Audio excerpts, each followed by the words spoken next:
You are now listening to the smooth sounds of Loveatiya. Ciao, beautiful souls. My name's Atiya, and I am your future bestie in your head. I am a sex-positive animal activist. I grew up in Queens, New York, and was homeschooled/unschooled for about 12 years. I was a virgin until I was 24 and attempted to have a hoe phase for 2 years, which eventually led me to being accidentally/intentionally celibate. And here we are today. My past left me with a lot of wild stories, a lot of lessons, and a hell of a lot of trauma. Thank God for my wicked sense of humor, because God only knows I would have perished by now. With that being said, this is your gentle reminder that the Loveatiya experience was created as a safe space for me to reflect and share the lessons that I've learned from past traumas. Shit gets real on this podcast, and topics such as domestic violence, sexual assault, substance abuse, depression, anxiety, and suicide may be referenced. If you are working through feeling triggered by certain topics, this may not be the show for you right now, and that's okay. Healing takes time and isn't linear. I'll be here when you're ready. Now, without further ado, the Loveatiya experience is an experience. So get ready for laughs, crazy story times, and life-changing pleasure tips here on the Loveatiya Experience podcast. Hey, beautiful souls. Welcome to yet another episode. Did you hear my ankle crack? Welcome to yet another episode of the Loveatiya Experience. I'm so excited to have you here today. Today's episode is all about pleasure. It is talking about a whole bunch of new things that have happened in my life, new discoveries, new epiphanies, some crazy experiences that I've had while trying to interview for a web developer, and more. Also, a few months ago, I had a video go viral on Instagram, and the video was actually an old video, but you already know how it goes on Instagram. Old things go viral all the time. So this video is about nipple orgasms, and I've had so many questions, so many DMs, so many everything. Emails, people asking me how to have a nipple orgasm. And I know that there's a video somewhere, there's a episode somewhere where I talk about nipple orgasms, but I don't necessarily think I gave a step-by-step guide as to how to obtain a nipple orgasm. So this video will be a little bit different because that segment will actually be cut out of the YouTube version. So if you want to see that portion of this podcast and that portion of this video, then head to my Patreon. It will be for free members as well, but you do have to be a member. It will not be available for the public. So head to my Patreon if you want to see the examples and the actual techniques that I use to have a nipple orgasm, and some techniques you can use to have a nipple orgasm. I also want to talk to y'all about this really perverted experience that I just had while trying to interview somebody to be a web developer for my company, the Ethereal Pleasure Academy. So we'll talk about that. We're going to talk about, like I said, my pleasure journey as of lately, and some epiphanies that I've been having in life as a whole about mental health and all that good stuff. And I'm going to tell you about the Vush Siren vibrator, and it's a twist vibe, so I'll be able to just show you some of its unique features, because I would like to do something where I introduce a new toy in every podcast episode. So we'll dive into that. First, let's talk about this perverted experience that I had. So I think I told y'all a couple episodes back that I was going to start interviewing for a web developer, and that experience up until yesterday had been absolutely amazing. I have met some amazing people, really. I've had some great conversations. It feels like the people that I've talked to were really passionate and curious about my project, and that made me really, really happy. One thing that I did learn is that when you post your social media, when you post your email on LinkedIn specifically, you just want to be careful with exactly what email you're posting on LinkedIn, right? Especially if you're looking for a web developer, because I personally feel like somebody took my email and put it on a billboard, and everyone has been emailing me to this day. That post is deleted, but to this day people are still emailing me, and I have to reply hey, I found somebody. I haven't even hired anybody yet, but I just have to tell people I found somebody, but I don't have the brain space to continuously get these emails, and then they send follow-ups afterwards, which is very professional but very overwhelming on my end. So I ended up meeting this guy, set up an appointment for yesterday, and he was on time. That was great, but at first I was very impressed because he literally created a template or a faux version of my website, and I was very grateful for that, of the potential website, and he compared it to my current website. So it was cool to be able to see a visual, but a couple of things that were like slight red flags is he spelled the company name wrong. So he's like, do you see like what I did there? You see what I did there? And I kept saying like, what? Like, what are you referring to? And he wanted me to clap for that. And I wanted to say, you literally spelled the name. I don't know what holds me back in moments like that. I just feel like, and maybe that's my problem, right? Maybe I need to figure out what being a bitch is. Because I don't think you're being a bitch by correcting somebody about the company name, right? But I think that in my head, I kind of made that be a bitchy thing because he was so excited about showing me this mock-up. But it's like, this is what you should do. Like, I just feel like men always want the bare minimum, like the claps for the bare minimum. And I don't have the energy for that. So I was just kind of confused. And he's like, you see the logo? You see the logo? And I'm trying to look, and yeah, it's like the logo for my other business. I was just so confused. And then he did like shop pages for my business, which is fine. But it had no essence of me. It just looked like every other website I've seen developed by somebody. So I was like, okay. But I still wanted to give him like the kudos for creating the mock-up, right? Great, thanks for taking the time out to do that. That sets you apart from the rest. But what also set you apart from the rest was then you said, oh yeah, I've worked with other like people in your industry before. So I said, oh great, okay. So he goes and shows me like a behind the scenes version of what he was working on for another client. And she was an OnlyFans model and had like stuff up on porn sites as well, right? Now, being in the industry that I'm in, I'm very much so used to that. So it's not like a big surprise that you're showing me the website that you worked on for her. But then when you went ahead to go Google her name, and the first three things that popped up was like YouPorn, something, and some other porn website.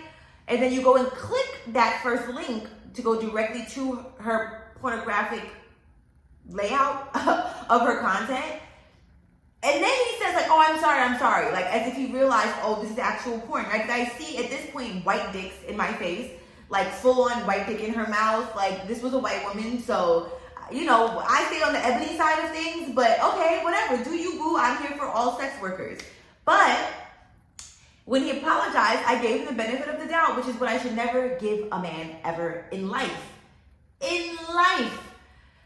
I'm not going to shit on myself. I'm not going to shit on myself. I'm not going to say what I should have done, what I could have done, what I would have. No, because I did exactly what the fuck I needed to do to be able to get through that experience. And I think that sometimes my body just protects me from being triggered. It's like, I'm not even going to allow this moment to go through my body right now because there's a lesson in it. 1, 2, I will never speak to him again after I send him this email telling him I'm never going to work with him. And 3, I think that this had to happen for it to never happen again, right? Like for me to be able to, like literally, I know that on the next call, I will say this is highly inappropriate and then end the call. That's it. There's no like, oh, sorry. No, there's none of that. But I think the first time that he did it, I genuinely thought it was a mistake, right? You click something you don't know is about to be porn, whatever, even though it looked like a straight up porn site. His point was that he was trying to show me that there was a color pink that she wanted him to use, or that he pulled from her video that was like on her like logo or her watermark that he pulled to be on the buttons of her website. Couldn't you have just said that? When you originally said it, when you were showing me the website, I just thought, oh, nice. You didn't have to physically go to her porn and show me the actual videos of which she had this watermark to which you pulled this color from. Then make it fucking make sense. Now, also, my Wi-Fi was jacked up, so that was also fucking me up. And I also had an order about to be dropped off to me of some vegan desserts from a Black-owned business that is here where I live. So I was like, very much so had my attention divvied up in 3 different places. And so I had my camera off. So that was one thing that definitely, I think, saved me, I guess. And then he also just had this weird ass smile on his face, like this weird energy. And he was feeding to show me these mock-ups, right? Then he went back to another porn site of hers and literally starts like scrolling down her page, almost as if he's like mesmerized. Y'all, I can't even lie.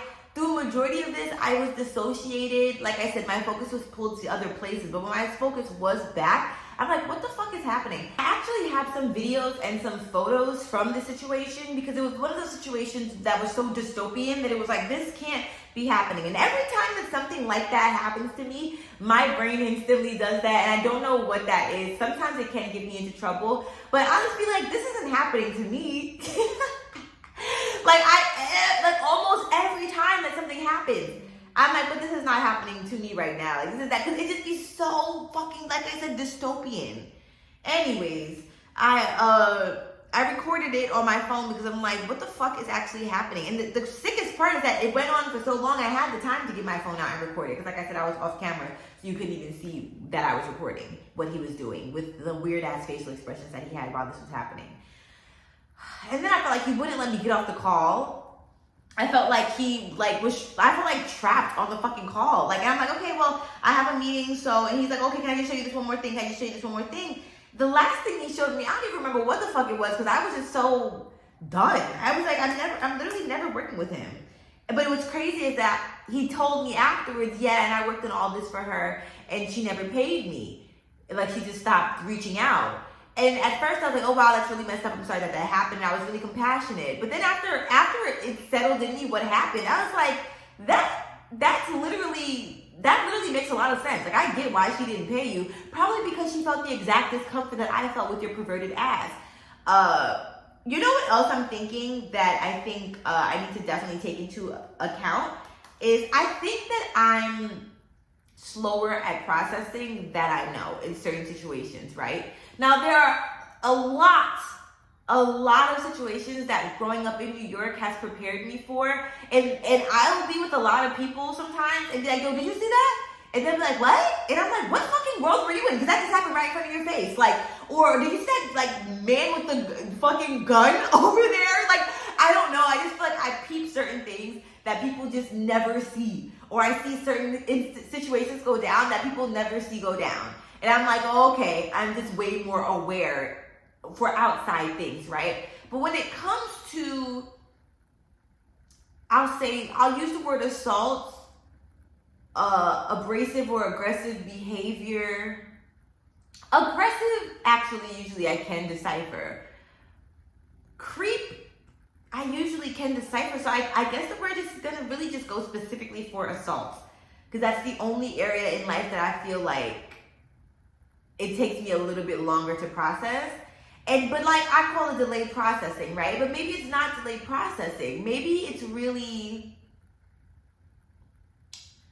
my body protecting me in that instance from feeling that immediate discomfort, or from feeling that, and although it feels like it's protecting me, I feel like it's kind of like fucking me up a little bit. Because if I could feel that immediate heavy discomfort in that moment, then I feel like I would be able to see that situation so much quicker. Can we talk about that for a second? I was gonna pull up the email, but I would like to just like decipher this for a second. Because I feel like that. I literally feel like I'm slower to process things when it comes to assaults, even verbal assaults. Like when I told y'all the white guy yelled at me, and I just sat there like, I know he's not talking to me. And then I literally was like deciphering, like, was he kidding? Was he being serious? But then going back to the point of like, but why did he even utter his mouth? Why did he even open his mouth to speak to me at all and like acknowledge my presence in the first place? So I think that's like the inner monologue, the inner narrative that goes on. Or even in previous situations, like I've literally needed reassurance from other people that I was with in that situation, or sharing their stories with other people for them to tell me, oh no, that was an assault, or that was not okay, or that was non-consensual. And then it becomes fucking crystal clear after that, right? It's like, no shit, like duh.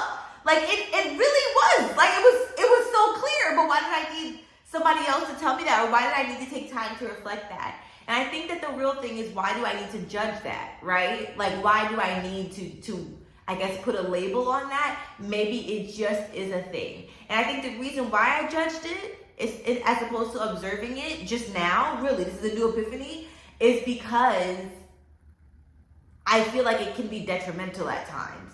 Like in this situation, it actually wasn't detrimental because a lesson was learned. So that's it then, right? That's it. Like, I wasn't physically harmed. That other person that was involved wasn't physically harmed. Intellectually, like with their intellectual property, they were violated. And the person that was on the computer doing the violation wasn't physically harmed. So in that moment, it wasn't detrimental, but it definitely was a moment that needed to happen for me to learn, right? In the moments where there is physical harm, those are the moments where I feel like it is detrimental. I do feel like it just takes a lot longer to heal from.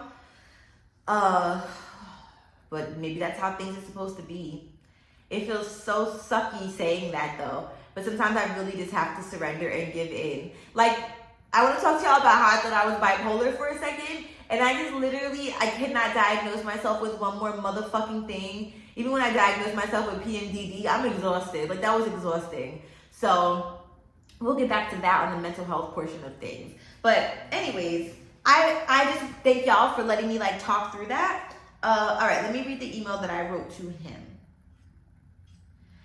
Oh, and one more thing was at the very end of the call, I said like, oh, and I'm sorry that like she didn't pay you for your services. Like, that is really messed up. You know, I was like, I'll send you some examples of what I'm trying to send to you or whatever. Oh, I know what happened. He wanted to see examples of what I was looking for coursework. And so many parts of the story. So I'm having courses on the academy. But when I shared with him what I wanted for the coursework, the link for what I was trying to share with him wasn't working, and I was frazzled at this point. I was just so out of it. I was trying to work with the delivery that was literally about to come any second to my house, and I needed to get off this fucking call that I knew I needed to get off of anyways. I was not going to hire them. And I also was disappointed in the fact that he didn't ask me any questions about my company in the beginning. So he shows me this mock-up, like I said, that has nothing to do with what I want. It's just a store that I could have done, and I actually like my store that I did better. He literally just replicated what I did for my store and wanted me to clap for it. Anyways, it was just so clear from the beginning that it was so sus. I really think I'm gonna have to really be a bitch this year. I hate that so much, but I do. Specifically in business. Maybe not in my personal life, but in my personal life too. Anyways, it was just all around a mess. I didn't hear a word he said after all of this when he had the nerve to try to tell me about his business and all the people that he works with and all the partners that he has. And I swear to everything I love, that was the most Twilight Zone ass experience. And like, this is my first time really recounting it. Like, I told my dad about it and he was like, that's fucking insane. But like, sharing all of these details, it's like, this was jank from beginning to motherfucking end. Did I send him the Zoom link or did he send me? No, he sent me the link. Right? Which I think is like, I always said, I think it's like a professionalism thing. Like, if I have to send you the link, I think that it just shows that I'm still having to put in more work than you. But anyways, I said good day with his name. I just wanted to send you a follow-up from your interview to let you know that I will not be moving forward with your services. I was completely uncomfortable and taken aback that you continually pulled up pornographic videos under the guise of showing me the color of the buttons that your client wanted on her website that she allegedly featured in her adult content. Not only did you play the inappropriate videos, which you disclosed this client's information to me, sharing that this client never paid you. Could it be because she was uncomfortable with behavior like this? This is your reminder that just because someone works in the world of sex tech doesn't mean that our consent doesn't matter and that boundaries deserve to be crossed, because our boundaries do matter and so does our consent, and as does our consent. I hope that you never make a client feel the way that I did again, and that you learn from this missed opportunity. Sincerely, Atiya. Because I had to get straight to the point. Like, I can't do the fucking fluff. I can't, but that was so fucking, like, so goddamn graceful and respectful. Because I really could have gone the fuck off, but I wasn't trying to show out. I was just trying to get a point very fucking clear. And then I posted about it on LinkedIn to show future people that I work with that I am not playing.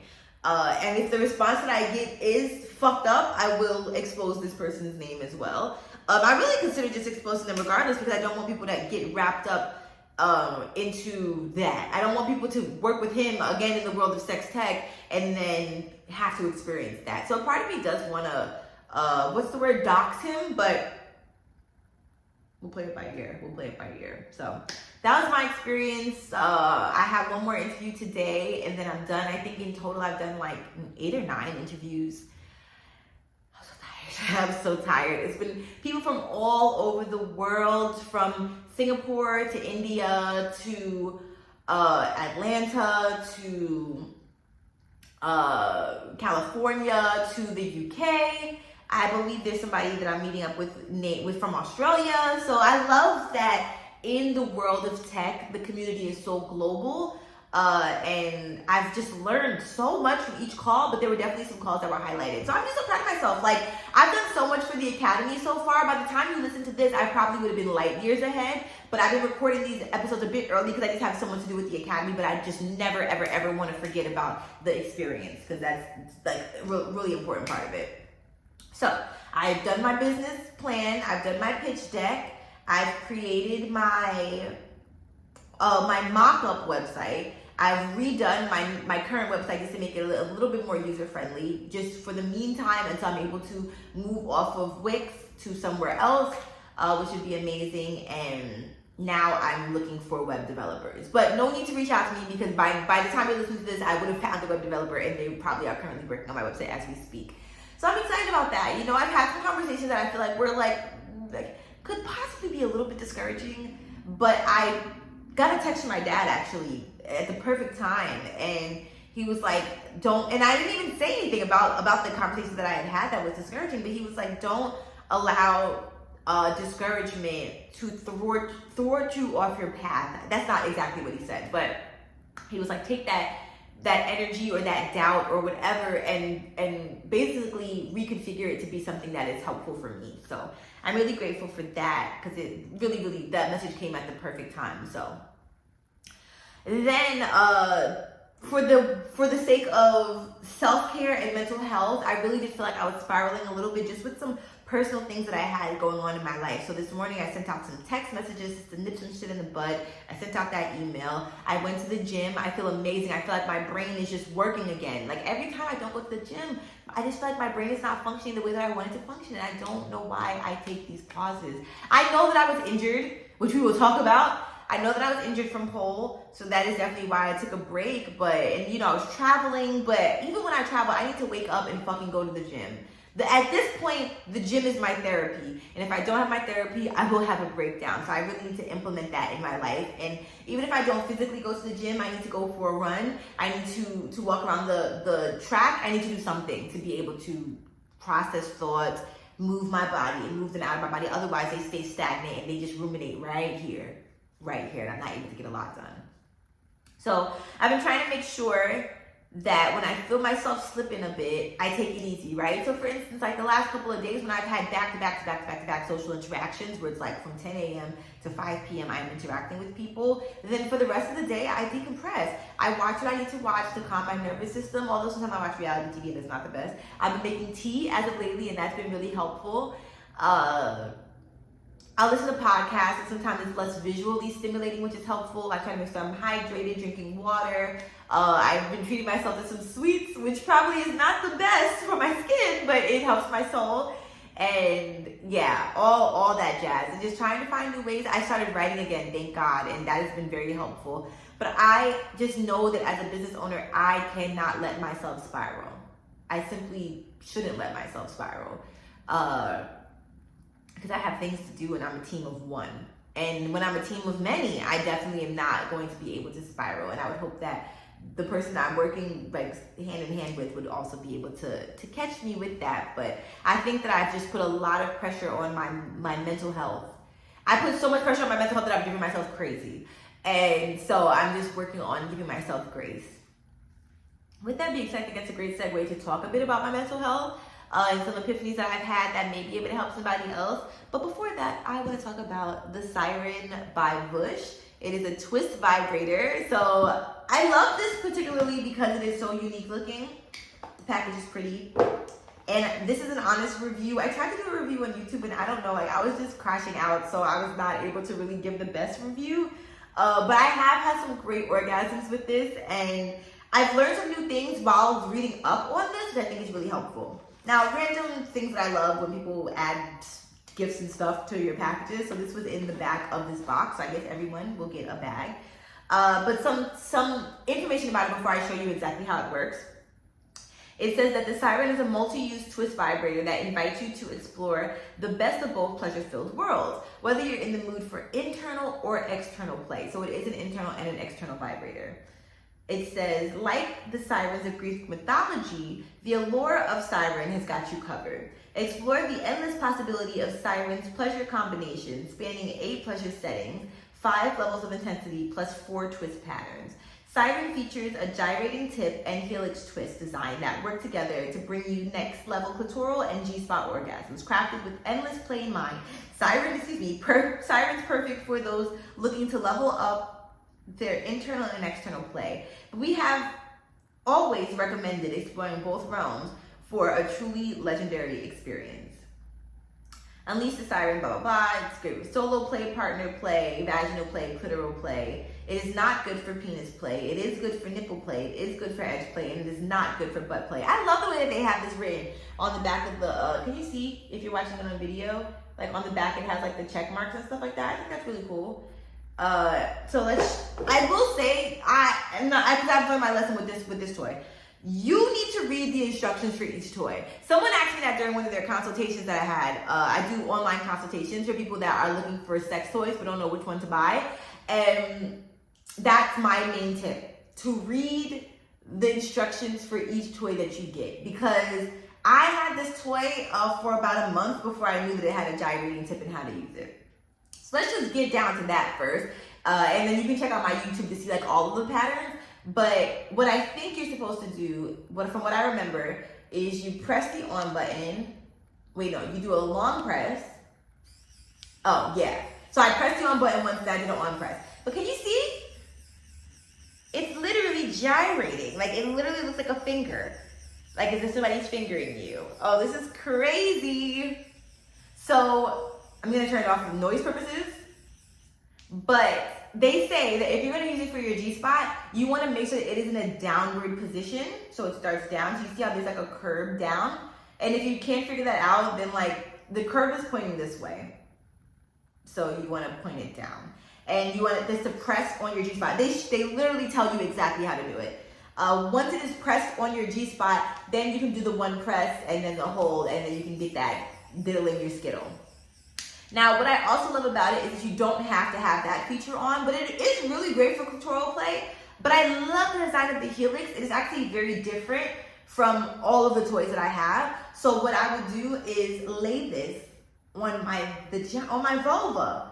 You can lay it on your vulva while it's vibrating or while the tip is gyrating, whatever version you want. They also have different patterns. Like I said, I think 4 patterns. But laying this on your vulva and letting it do its thing, it's like the helix design, the dips does something to my vulva that's different from just like a regular wand. You know what I'm saying?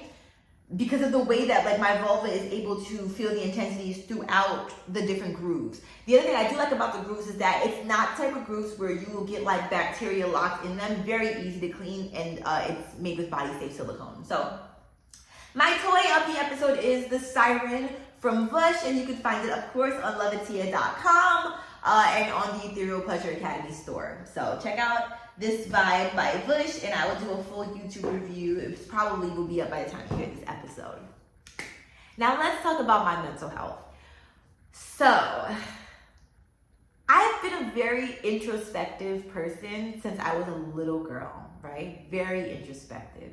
Introspective in my mind just means very self-aware, very in my head, very in my body, and like head in the clouds, but like also like observing every single thing that's going on the earth, right? Very deep feeler, very compassionate. When I was 4 or 5, I wrote a petition to end deforestation.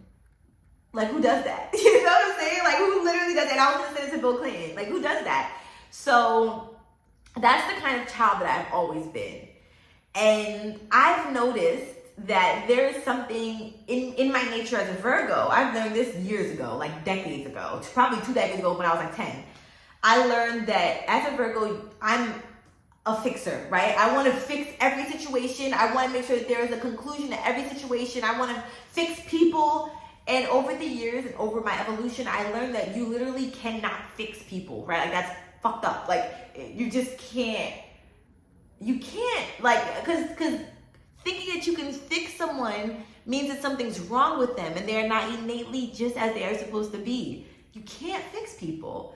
So, with that being said, I, in therapy, discussed this a lot and was taught to be an observer as opposed to a judgmental person. So,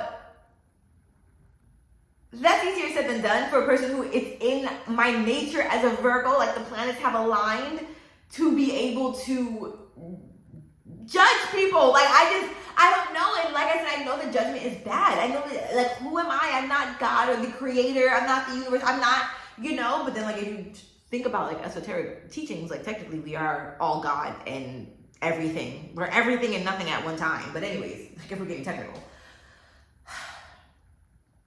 But even God doesn't, like, have her hand in everybody's life. She lets things unfold. You know what I'm saying? Like, she lets other beings and her team take over certain things. Like, and I don't know. I don't know. Do y'all think that God controls everything? I guess technically yes. But if God is an energy and we all have free will, then technically no one's in control. Based on the world, the way that this world is going, I don't think anybody's in control. I really don't. And for those of you who are new here, I have a unique philosophy on life. My philosophy changes and it ebbs and it flows every goddamn week. I don't really consider myself to be any type of religious. I am just trying to make it through life at this point. I'm just trying to thrive. And I'm taking bits and pieces of every single ideology there is, right? Like, I use the word prayer, and maybe, I don't know, I think a lot of religions pray. So at first I was going to say that's like a Christian thing, but no, a lot of religions pray. So I don't know. But I know that I have Christian ideologies. I know that I have Hindu, Tao, fucking Buddhist, any religion that you know of, I'm sure I've been impacted in some way. But what I do relate to more is like beliefs, right? Like, I believe that Taoism is a belief system as opposed to a religion. So I relate more to Taoism than, like, definitely can't relate to Christianity. But I'm sure, like I said, there are bits and pieces of that I can relate to. Or that I've been indoctrinated by, like saying Jesus and like that, saying that God's a man. You know what I'm saying? Like, that's indoctrination, I think. So didn't mean to go down that rabbit hole, but that's my introspectiveness. Like, I just think very deeply. And like, for the people that don't think deeply, oof, you're so fucking lucky. Like, what the fuck does your brain do? What does your brain be doing? Because all my brain does is think, and it's exhausted. And that's why I be slurring my words. So,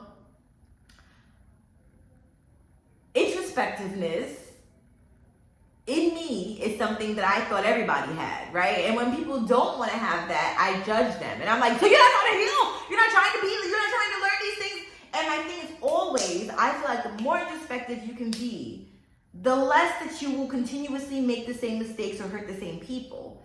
But maybe it's time to dismantle that narrative and really think about my life, right? When I was being super introspective, was I not still making the same mistakes and learning the same lessons? Because I have the same epiphanies kind of over and over again. Like, when I was in Mexico City, I had the epiphany that humans are exactly the way that they're supposed to be. Like, they are when humans complain, it is not my job to fix that complaint. Like, I didn't know. I thought that when people complain, they complain because they want a fucking solution. No, some people just complain to complain. Did y'all know that? Did y'all know that? I didn't know that. Silly of me to think that when people complain, they want a solution. So, or when people are hurt, I think they want to stop hurting, right? No, they just want to talk about their hurt. Some people are addicted to the hurt. Some people want to feel the hurt. Some people are comfortable in the uncomfortability of that hurt. So I think that was a very, very big eye-opening thing for me. And it really, really showed itself when it came to people in my life, right? Specifically my parents. Like, my parents will ask me for advice, or they'll just share things with me. And either I'll give the advice and expect for them to like get on it immediately and like do exactly what I said, because in my head I think that's the best solution, or I'll hear the complaint and then give suggestions. Because when I complain and when I have pain, that's what they do. They give me alternative ways of thinking. They give me alternative ways of being and alternative ways of perspective and of seeing the situation. But then it's like, when I do it, it's like, I don't want to say it's wrong, but I've had conversations where I know that sometimes my parents or the other people that I'm talking to just simply don't want to go there. Like, they simply don't want to meet me where I'm at with trying to get them to meet themselves at this place. In the grand scheme of life, that should just be respected, right? Like, consensually, like, you should ask for consent when having deep conversations, and that's something that I'm learning to this day. And, because I'm working on not saying but, and anything, I think that I just deemed it as bad, right? And I know that I've had people say these narratives to me. I haven't made it up. People have said, I just don't feel like thinking that deeply right now. I just want to let it go. I don't want to get to the root cause or the bottom of this, etc., etc. And then there are other times where they do, right? There are other times where they're open to it, where they want to learn and grow through that situation. But I think the thing that I struggle with specifically with my parents is reparentification of them. Especially because I'm so in the know of what both of them went through with their parents and with their parental situation, and just with growing up for both of them. I've taken it on as my responsibility to like give them probably like the praise and the cheering on and the hearing and the compassion and the attention that they didn't get from their parents. Oh my fucking God, bing, bing, motherfucking bing, that's the word, attention. Because like my dad is very vocal about like never having met his dad. And then my grandma passed when she was very young, when she was 50. So I think that I've tried to take that place within my parents' life. Of like, okay, well, since your parents are not here anymore, like, let me give you all the love that I have, all the love that I give to you. And that is a beautiful thing to give to your parents naturally. Not because you have this thing in the back of your head of like, but I just never want them to feel pain again, you know? So it shows up in ways of like them telling me stories and me not really having like that much enthusiasm for the story, but still being enthusiastic about it. Or them telling me great news and I'm exhausted, but conjuring up all of the good energy I have to be able to celebrate them through this great news. Or, yeah. And those seem like little things, but when you talk to your parents every day like I do, they become big energetic things. Even cooking, like there was a point where me and my mom cooked for each other, right? And we still do. But I've had to watch, like, I used to cook and then give her half of the meal that I cooked. But then I'd be left with like minimal food. I'm like, I just put in all this work for this food and I only have half of it left. And that's fine, that's such a giving thing to do. And then I'm like, why am I not gaining weight? Because I'm giving literally half of my meals to my mom and vice versa. She's giving me half of her meals to me. Why can't we just make a great meal and eat it and enjoy it ourselves and that's it? So I think that we've just taken our unconditional love and have taken it to such an extreme measure. And I don't think that that's bad. I think that as them being my parents, yes, that's the love that I deserve as a kid. I didn't ask to be here. And for some of my childhood, I feel like I didn't get that attention and that emotional care because they were so busy trying to navigate their own shit. And I was so busy trying to help them navigate their own shit. This has been happening since I was a child. So I think that this is really inner child work. Now that I think about it, I thought that it was grown-up me stuff. I thought that it was like all of this stuff that grown-up me had adopted. But now that I think about it, I literally took the place of a parent's role at the age of 10. And that's a lot. And I go through these phases, right? So I went through like the I telling my dad, like, he fucked me up when I was a child face. And I was like, hey, I think my mom kind of did too thing. And then it was like, oh, wait, no. They both were just doing their best and they loved me unconditionally. And they were both suffering too. And then realizing, well, they both had very, very unique experiences watching their parents be parents. They didn't necessarily have a blueprint on how to give one child one-on-one attention all the time, right? Like my dad expressed that he knows that he was overworking and didn't get to spend time with me. And although he thought that me being in the office was quality time, he learned that that was not quality time. But because his mother worked her ass off to take care of like what, 8? How many uncles and aunts do I have? Like 8, 7? To take care of all of them, that's what my dad knew. And I don't know how emotionally available she was able to be for 8 children. That's a lot. That is a lot. It's a lot. Like it really is. So, or 7, however many there are of them. So my dad, like giving him the benefit of the doubt, he didn't get that emotional care one-on-one all the time. So how could he learn to give that to me? My dad wrote a book, so I feel like I can share this information because it's literally in the book. It's Reflections of an Urban High School Principal for anyone who's interested.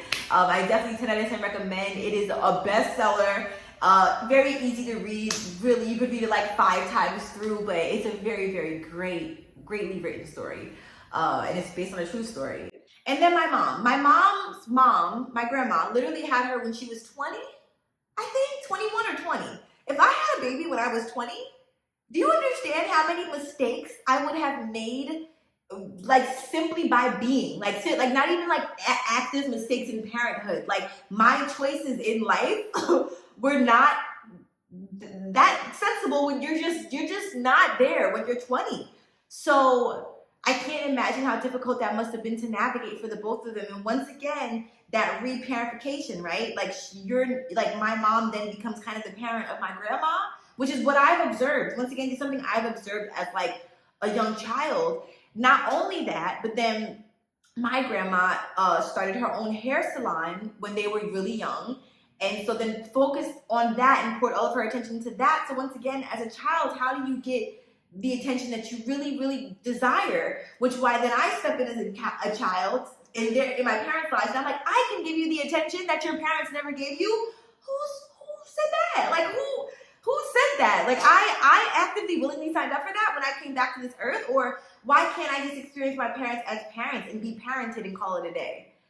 So that's something that I'm working through of, once again, just giving my parents grace because they didn't get a blueprint on how to be like a healthy and healed parent because their parents are struggling with so much, literally. So with that being said, just really working on giving my parents grace. Like my childhood was what my childhood was. And I think that there's a medium space, once again, finding balance, right? Between like, wow, that shit was really fucked up, y'all.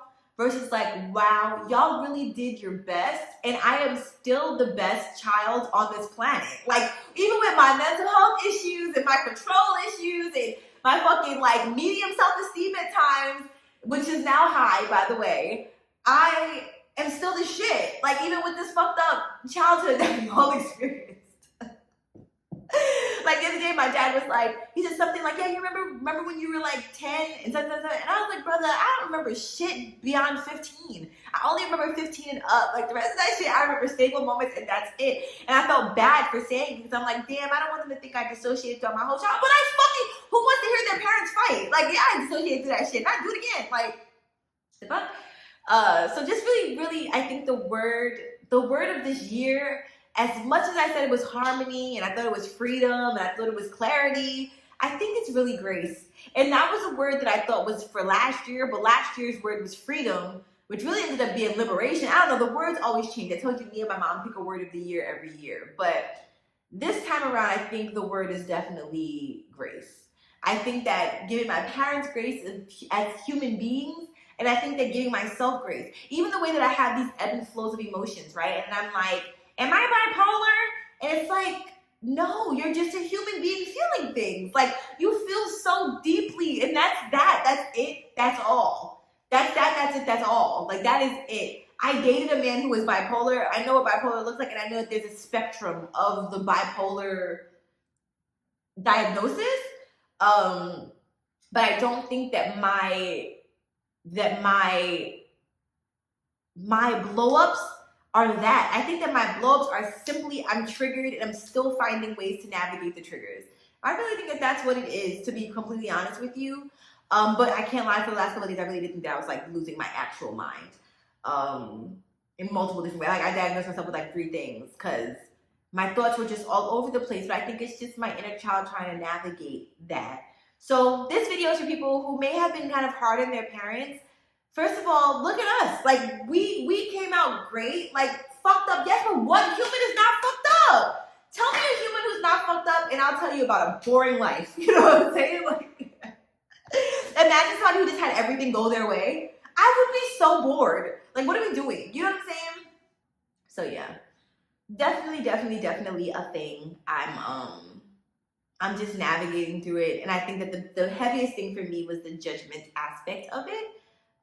Judging the lack of like knowing that sometimes my parents had, you know what I'm saying? Like, I guess maybe me being like, oh, I thought you should have known this, or you should have made this decision or that. But that's just me being controlling. And I think that my control is rooted in care. Just like how my guilt is rooted in care. In my head, I had this ideal life that I'd like my parents to live, and I had this ideal way that I'd like them to be.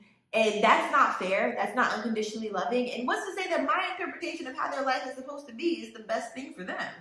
It may literally be the worst thing. It may, my ideal life for them may make them so miserable. Although I think my ideal life for them is pretty damn good. Like the way like I shit laid out in my head for them, but I can't. I have to just practice. So for the next, I really want to give it a year because like lessons are not learned in less than that. I feel, I don't know. Sometimes they can be learned quickly, but I would like to give a year. I'd like to practice for this entire year, letting them like tell me things and just like listening. Really, like, wow, not having much input. I can ask questions if I want, but I kind of just don't want to care because I end up caring more about the situation than they do. I literally end up being more invested in the situations than they are. So, and sometimes I'm just like, and I know they're like that with me too. That's the thing. I think that's the thing, is that we are mirrors of each other. So like I said, the times that I suggest stuff to them, they're suggesting stuff to me too about how I can live my life to be a more peaceful one. And they drop these gems and they drop these nuggets, and they are very helpful for me. Do I always hear them at the time? No. But are they helpful? Yes, 9 times out of 10. So in my head, I feel like, well, I want to do that for y'all. I want to share that with y'all. I think at the end of the day, I just don't want to be contrived in my being, trying to be perfect or receivable for everybody else. So I understand that me trying to help people heal their trauma, I get that that's not my job. I get it. I get that part. I really do. But like certain suggestions on other ways of being, like if someone's complaining to me about something and I say, well, why don't you try this? And they're like, well, can I just complain? Or can I just like be mad at this person or whatever? It's like, oh, okay, yeah.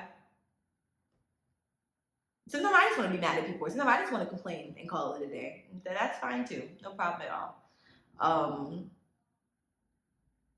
But I think that like enlightened me is like, right, but you shouldn't want to be mad at anybody. Like that's a lot of energy to just put out there towards somebody. Or you shouldn't just want to complain about something. Why don't you try to find a solution about it, or else you're just going to keep complaining about it? You know what I'm saying? Like I think that's what it is. Like higher self me is like, but you know, there's an alternative way of being, right? And I think that the higher self me is like, yes, there are so many infinite options of being, but this person wants to be like that because it's their life. That's it. That's all. Like, I think that's the message. Like, that's the message from the highest of high. Like, yeah, there are all these different ways we could be, but this person wants to be like that. So that's it. There's no answers behind it. I don't have to add some esoteric reason. I don't have to add fear. I don't have to add nothing. It just is what it is. And I think that's how I want to live. I think it just is what it is. I just don't want to care as much as I do. And like, I don't want to even say let people be them, because that seems like I have more power, right? Like I'm letting somebody be something. No, I think that before I tried to be so controlling, and so me saying I'm letting somebody be something is just like, oh, I can go back to being the observer and I don't have to show up the way that I think everybody wants me to show up. I can show up however the fuck I want to show up in that moment, just like everybody else can. If I want to smile and be enthusiastic, I smile and be enthusiastic. If I don't really give a shit, or if I don't feel like participating in your shit, I don't have to participate. Just like how they opt out of participating in my stuff with love and protection for themselves and me. So I'm just navigating and I'm sharing as I navigate, and I feel like this is the healthiest way that I'm able to express it right now until I have therapy on Wednesday. So thank you for listening. And we're going to conclude this episode by sharing a pleasure tip. And the pleasure tip is actually, I'm going to give credit to darling Nikki, who is one of my favorite adult stars, like top 3. And I was listening to a podcast. I do not remember the name of the podcast. I'm so sorry. It was like Lionel and Leo or something like that. And I don't remember. I think that her tip was about blowing on the pussy. Like when you're giving head, like, and looking like you're really, like, first of all, look like you fucking enjoy it. But 2, like, and actually enjoy it. Don't just look like it. Like, don't fake it. Like, actually enjoy it. But her tip was to blow on it. Not, don't blow in it, because you can literally kill somebody like that. But blow on it. And I wanted to take it up a notch and say kiss it and make out with it. I think that kissing a pussy, ooh! If somebody can just come and kiss my pussy, like, you don't even have to eat it. Just kiss it. Just kiss it. And then the blowing, the blowing on it, that light wisp of air just touching my clit and my lips. Oh my God. So shout out to darling Nikki. I love your content, especially on social media and all of that good stuff. Like, yeah, I love when I'm able to follow people outside of like adult content spaces to get to know, I don't want to say to get to know who they are, because you don't really know, nobody even knows who I am based on my online persona, but just to see the way that they think, I don't know, a different outlook on them outside of just in that adult content space. And a lot of the adult content artists that I do have on my page that I'm following just have like a really, really solid mindset and like a really nice outlook on the world. So yeah, there's a couple more people that I would like to shout out, but I'll save it for another episode. But just know, I hold y'all near and dear to my heart. Shout out to all sex workers. And yeah, thank y'all so much for listening. This was an amazing episode. I feel really, really good. Like I said, just finished the gym, just took my microdose, and we're about to get the day going. I literally had to stop recording this to do a quick interview for a web developer, and then I came back to finish the episode. So thank you so much for listening. Thank you for watching. Oh! I said that I was going to tell y'all about the nipple play. I don't know if I have time for that. Let me see. All right, my baby. So I looked it up, and we do not have enough time in this episode for the full tutorial, so I will just post a tutorial on Patreon. But I will tell you how I came about having a nipple orgasm and just verbally some things you can do. So I was laying in bed one day, and I remember I had my headphones, and I was playing with my nipples with my headphones, which I don't recommend because I do feel like the electricity or something, I don't know, I just feel like you shouldn't use electronic things on your nipples per se unless they're made for that, right? Like, if it's a sex toy that says that it can be used for nipple play, go for it. But like, I don't know what the cables and the cords are doing on the iPhone headphones. I don't know. So I had to change the angle and shit on this video because the lighting was jacking me up and it was distracting me. But I ended up continuously playing with my nipples, and I was watching this. I remember it was a mutual masturbation video of this couple, and I cannot find this fucking video anymore, and it's pissing me off. I can't find their page at all, and I don't know their name. Isn't that so frustrating when you can't find that one specific porn that you were looking for? Anyways, I remember I was just so enthralled with them, and you know, with mutual masturbation, it's waves, babe. So it's like he's getting off, she's getting off. Like they were having a competition to see who could come first, and so I just like kept playing with my nipples though. Like I wouldn't move down to my vulva at any point. Like I just kept playing with my nipples. And then I think eventually my vulva started like kind of like, I guess you want to say doing Kegels or pulsating on its own, but like also intentionally. Like I'm just kind of like actively doing Kegels. Now this was before I experienced like vulva pain and like vaginal pain. So I know that Kegels are not for everybody to do because they can actually exacerbate the situation that's happening if you have tight pelvic floor muscles.